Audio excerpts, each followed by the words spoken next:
Chapter Objective 3 Summarize the Korean War. North Korean attacks.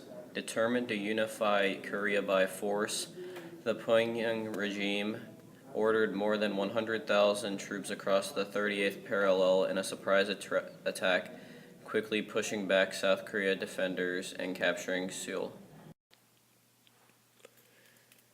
The United Nations adopted a resolution requesting all member states to provide the Republic of South Korea with all necessary aid to repel the aggressors.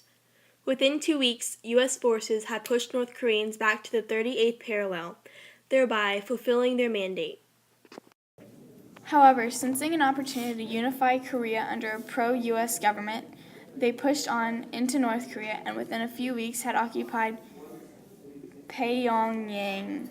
When the U.S. advanced towards the Yalu River on the Chinese border, it caused the government of the People's Republic of China to issue a warning. The U.S. incursion threatened Chinese national interest and could result in Chinese intervention in the Korean conflict.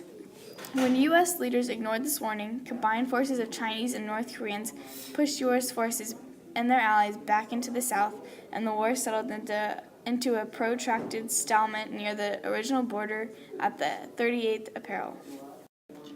After 2 more years of desultory fighting that raised the numbers of deaths to 3 million people, both sides finally agreed to cease fire in July 1953. Most of the deaths in the Korean War were Korean.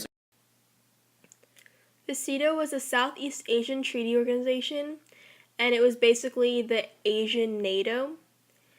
The failure to conclude a peace treaty ensured that the Korean peninsula would remain in a state of suspended strife that constantly threatened to engulf the region in a new round of hostilities.